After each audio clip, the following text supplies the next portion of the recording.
welcome back to the Citizen channel. Hope you're all staying safe and well. And our Talking Point show, I've had about another hour to recover after the player rating show. So yes, I'm sure I'll get a little bit flustered again as I'm talking through this, because there's one massive talking point, isn't there, which we're going to have a look at.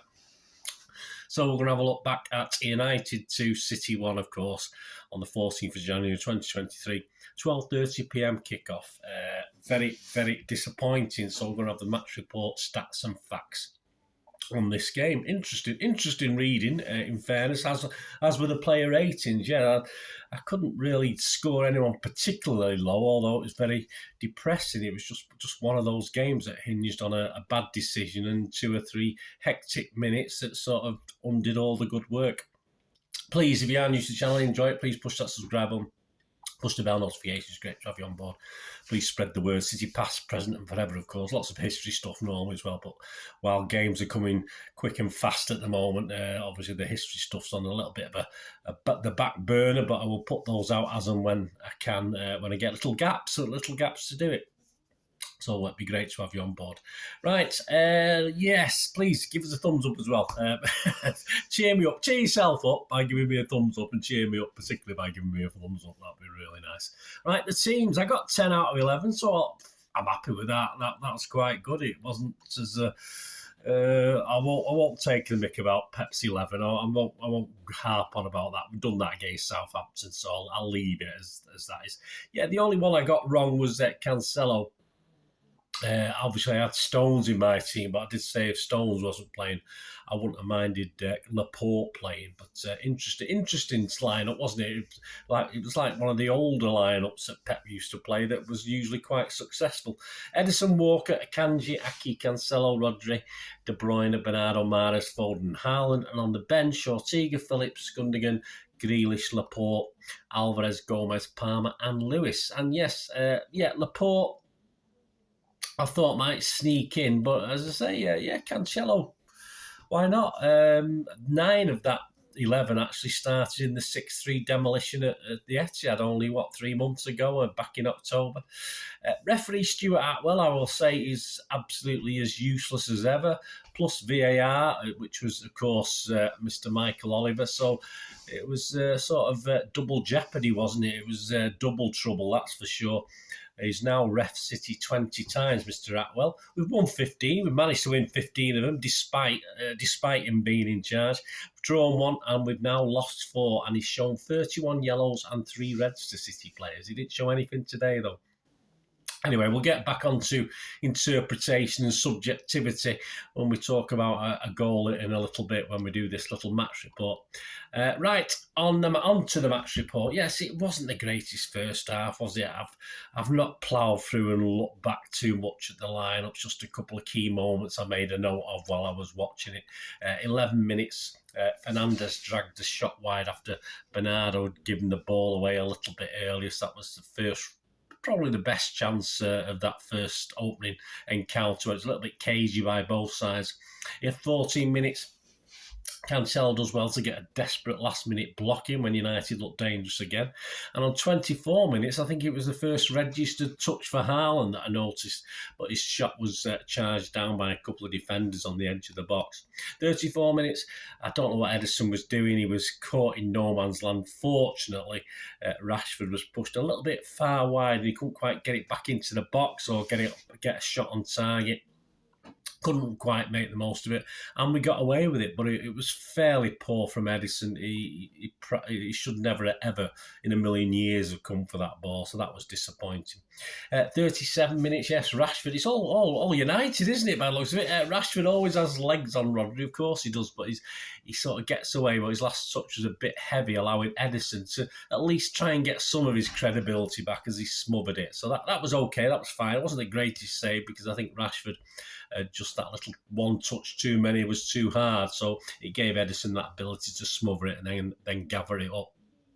And I think the first real danger shot from City was Walker, wasn't it? He tried a blast from about 30 yards that went 2 yards wide just before half time. So yeah, a very disappointing as far as City were concerned. A very deliberate City in that first half, very slow pace, slow build-up. United, as you'd expect, were quicker on the break. You know, they don't mess about. They get that ball forward. And, of course, when they were defending in numbers, and we were allowing them to get back in numbers because we were very pacey. I think I decided, or I did right here at half time, I'm going to have to be a little bit more ambitious in the second half, because at this point in time, I did say on Twitter that I would take a draw. I said I would take a draw if we carry on like this, because I expect United to sneak one. Anyway, into the second half. And City much better, of course. We started that second half, I think the first 15 minutes or 20 minutes of the second half had something like 86, 87% possession, but a little bit more constructive with it as well. It wasn't just possession for possession's sake. On 54 minutes, some nice interplay by Mahrez and KDB on the right touchline, and it gets KDB puts it in. Bernardo sort of gets a header back, but it sort of falls to Foden. Haaland's in and around, but it doesn't quite fall for him, and sort of Foden sort of bundled out of it. Definitely not a foul. It's just the defenders. Had 2 or 3 defenders on him, and it came to nothing, unfortunately. But City were looking better at that stage. I actually made a note that they were, I think, in the 59th minute, just after a couple of minutes after Grealish had come on for Foden, I made a little comment just before the 60th minute that at least we're looking better in this half. And again, it was another Mahrez KDB link up, and KDB skipped himself into the box, got himself a bit of space, put in a great cross, and a fantastic Haaland was in and around there again, but it didn't get to him because old Grealish nipped in and met it superbly to head home. And at 60 minutes, 1-0. Let's go for it. Let's carry on this domination, and let's perhaps add another goal or two. It didn't happen, unfortunately, and United managed to sort of, I wouldn't say stem the tide. It wasn't one-way traffic after that goal, but United were a little bit despondent, certainly for 5, 6, 7 minutes or so. And then they started to just sneak a little back in it themselves. And then 79 minutes, the main. I mean, I've just watched the City Live thing. They must have spent about 15 minutes talking about this. We're all talking about it. It's on the internet. Lots of people who don't support City are wondering how the hell this goal counted. And I think we all are, aren't we? So it is a talking point. What I say, by the time you watch this, and over a couple of days, it'll be talked to death, and I'll certainly be raising it with the United fans at work. But hey, they'll say, don't cry and all this. It is what it is. But a bit more, a little summing up on City later. Anyway, generally for the game. And yeah, Rashford through, definitely offside. But of course, he allows the ball to run, although he's never, ever, perhaps more than a couple of feet away from the ball. So he's stopping defenders getting to the ball. If Rashford wasn't there, a defender would have cleared it, or perhaps even Ederson would have legged it out and hammered it up pitch. So he's definitely got to be interfering because he's stopping players getting to it. So there you go. That's the rule of the law. He doesn't necessarily have to touch it if he's interfering with it. I'm sorry, that's offside. And of course, the City players, as you would expect, thoroughly expect the offside to be given, so they do switch off. Fernandes, to his credit, kept going, and I think one of the City guys was trying to get back to cover him because he thought, hey, they're not blowing up for this, we'll have to carry on. And of course, he just sort of, Rashford just said, yeah, and he smashed it past Ederson, of course, and it's 1-1. The linesman then puts his flag up for the offside, and then I do believe it on the City website, it did say it went to VAR. There wasn't any big fuss over it on the telly, and the VAR was happy that it wasn't interfering with play. So there you go, Mr. Atwell and Mr. Oliver, a wonderful performance. Is that a correct interpretation of the offside law? If it is, there's something very, very wrong, isn't it? Then it's just a stupid law. I mean, he run alongside the ball for what, 20 yards at least? If he's running alongside the ball shielding it, how can a City player get to clear it? So how was he not interfering? I have no idea. It's just absolutely ridiculous. Yes, you can say City should play to the whistle, and I will say that. Excuse me, guys. City perhaps should play to the whistle, but in that situation, you probably wouldn't. You probably wouldn't because you just expect the obvious to happen. VAR obviously were the people. The ref was in discussion with the linesman, but you have to assume again we don't know. I couldn't really tell watching. The VAR overturns the flag's decision, allows the goal to stand. So I believe Dermot Gallagher was commenting and said it was subjective. So it depends what mood the referee's in. Depends what ground we're playing at. I think, as Pep pointed out after the match, it depends what ground we're playing at, whether these goals stand or not. If it's Old Trafford or Anfield, they stand. It's as simple as that. And it is very upsetting from a football point of view. As I said, lots of neutral people who don't usually support City on Twitter have come out and said they just can't believe that can be a goal, and it's just beyond me. And as far as linesmen, during this game, sometimes when someone was offside, the liner was putting his flag up straight away. He didn't have to have touched the ball. So what was the difference between that? Why didn't he just... he was clearly offside. There was some tight ones, the linesman was putting his flag up, but it was a tight offside. And yet, that one, it was so clearly offside, and yet he just obviously let it play on and waited for it to play out before he put his flag up. It is an absolute joke. Someone needs to sort something out. It is the basics of football rules for me, and it's all wrong. But the problem is, of course, City... struggled after that. We lost any sort of composure. There's no one really on the pitch to control the City players to get us back focused on the game and get hopefully, all right, it's 1-1. It's not the end of the world. It's a draw of it. We perhaps go on and nick another one. And we've done this a few times, City, over the past seasons, where we've lost a little bit of composure. And a game where we've been pulled back, we've suddenly lost all sort of composure. We've either gone gung-ho for a win or a goal, or we just lost our thoughts and lost the basics of football. And the team's gone on to score a second goal. And obviously in the 82nd minutes, that's exactly what happened. I don't think that any City player was busting a gut to get back for this one. And of course, Garnacho was causing all sorts of problems on the left. But I just don't think any defensive player was really putting his body on the line. And of course, Rashford just nipped in to make it 2-1. Again, Ederson, you can't blame him, but he didn't stop it again. It's as simple as that. And from a position of being 1-0 up and reasonably comfortable, we're losing 2-1 in the derby. And to be honest with you, for the rest of the game, we huffed and puffed, but we didn't really look as though we'd get that equaliser. We all become bitty.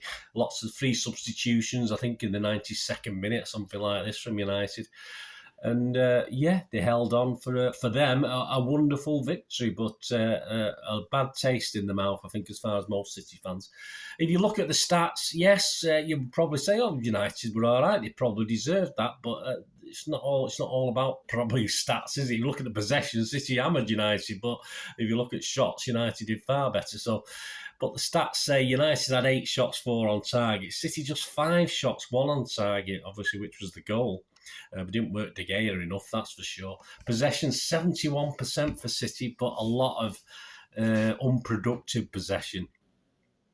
Passes, 309 from United, 723 from City. Accuracy, 74% pass accuracy from United. These are the guys who now are threatening to go for the league title. 74% pass accuracy.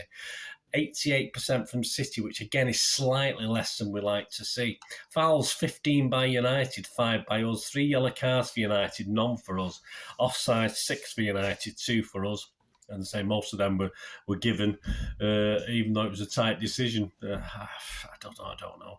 Corners, 1 for them and just 2 for us. Just 3 corners in the game. XG philosopher probably sums it up. And you look at the XG philosophy, you say, yeah, United probably deserved to win. United was 2.07. And City's was 0.76, so more or less in line with what we got. We surpassed our XG a little bit, and I think that's the biggest gap between XG between us and an opponent so far this season. And United more or less, finished what they should have finished. So yeah, 2-1 on the basis of that is a fair result. But obviously it's not. But there you go. Overall record, played 84 at Old Trafford now in the league. We've just won the 22, drawn 27 and lost 35 now. 108 goals and 127 against. So let's sum up. We've got to look forward to a game this Thursday. There's a lot of confidence around, certainly on watching City live, of how we're now going to go on. They kept saying it was game 19 today, but it's only game 18, guys. We've got 20 left to play, not 19. So, a lot of hope that this will be 20 games on the trot we'll win now between now and the end of the season. There's optimism for you. And, despite a Pep team, let's sum it up, a bit more like on paper, what we're used to seeing from Pep. I was a little bit happy with the face of it. Everything was a little bit, again, first half. Of course, it's going to be a bit cagey the first few minutes, but City struggled to really command that first half. They had plenty of possession, but as far as chances, United looked far more dangerous. Everything was far too slow and deliberate, and United were quite efficient in transition, getting the ball quickly up to the players and causing problems. Of course, as you'd expect, after that first half, it was a much, much improved second half. And as I said, we had almost all the possession for the first 15, 20 minutes. And once we got our noses in front, United were just rocking just a little bit. And that's the time perhaps to make it two. And we didn't. And obviously, anything can happen in football. And unfortunately, there's a chance that United could get a goal with or without the officials' help. In this case, they got it with the officials' help. But after the equaliser, again, little composure from City. Probably most people saying understandable because obviously you've just let a goal like that in. But at the end of the day, you've got to brush yourself down and at least keep things tight, or try and keep things tight, or at least bust a gut to get back and defend your 1-1 for now until you can get your foot on the ball again and start playing. And we just didn't do it. We just didn't have the composure to do that. And by the time that second goal went in, 3 or 4 minutes later, I didn't see City coming back into it, and we didn't have any real clear-cut chances to do that. And I think City, the inconsistencies of this season, I did say in the player ratings, was this game was a bit of a microcosm, really. We had elements where we looked very, very good, but defensively, we were exposed yet again. And of course, take the bad decision out of it, we still were sort of second best defensively, and looked United looked potentially dangerous. Which they're not a bad team, are they? Let's be honest about it. But it's all a little bit depressing and a microcosm of the whole season in one game. I think that today, a little bit depressing. But we've got 20 games left, as we say. So onwards and upwards. But I don't want to be overly positive today because I'm very, very disappointed. It's as simple as that, and that's how I feel. I'll be happy next week once I've slept on it and took the stick off the United fans at work. But at this point in time, I'm not going to be overly positive because I'm a bit disappointed in both the officiating of that game and the way City reacted as well. So I'm not going to go happy clappy about it and say onwards. It is what it is, and we move on. United. Competent. They're a competent team. Ten Hag has them well organised on stats. As I said, the best stats, shots on target. Yeah, they deserve that. But let's face it, they had a hell of a bit of big chunk of luck to get back into that. All right, they were coming back into it at 1-0, but it took quite a controversial equaliser to get them to that level, and all credit to them for taking full advantage. As City didn't when we were 1-0 up, United took full advantage when they equalised to get that momentum. We all talk about momentum, and it affected the crowd. It affects the crowd, of course it does. It affects the players in a positive way as opposed to City in a negative way. And we got exactly, probably after that, and with the second goal, probably what they deserved. They deserved that at that stage because they had played quite well, but they should have never been back in it. Are they series title contenders? Probably because I don't think the league is anything special this season. I don't think Manchester City are anything special. I've watched Arsenal a couple of times. I won't consider them anything special. And because of that, yes, United are definite title contenders now, as still City are. We'll see how Arsenal get on against Spurs tomorrow. They beat Spurs, and all credit to them because Spurs will be wanting to do something, of course, in a North London derby. If they get a draw, then obviously it's not a disaster. We just dropped another point behind them, and as I say, 20 games to go yet. A lot of water to go under that old proverbial bridge. So let me know your thoughts, guys. As I say, I'm not going to be all happy clap. I am a bit frustrated and a bit depressed today. I think we all are. I think we're proper City fans. We're proper City fans. Yes, we'll move on. We'll get over it. We move on and we support our team. But it's never nice losing a derby, and certainly it's never nice losing a derby partly under controversial circumstances, and that's what we got. You can accept defeat by the better team, but obviously when something really just wrong happens, it's just not good enough. And I think the Pgmol over the R, need to do something. But I say it would be far too late for us. We lost, and we have to move on. We have to sort it. We still won on aggregate, didn't we, this season? So that's not too bad. It's 7-5. We won on aggregate, something like that. So we'll take that. But hey, we might get in the FA Cup yet, mightn't we? If we get through to the FA Cup, we might get a chance to get a bit of revenge on them. Let me know what you think, guys. Anyway, let me know your thoughts. And sorry, it's gone on for 20 minutes, but it was an interesting match, an interesting talking point. So I'll just add my 2 pennyworth. There will be a Bolt from the Blue as well very soon, podcast. So give a listen to that. I'll be able to vent a bit more anger. Although when that goes out, probably be a little bit calmer again, so it won't be too bad. But anyway, please join me. Coming soon, of course, with the preview and odds show for that City versus Spurs game on the 19th of January 2023. So join me for that. Leave us your comment. It'd be great to hear from you. Thanks for watching. Until we meet again, I'll ask one thing, don't I? Please stay safe, Blues. Come on, City. Bye for now.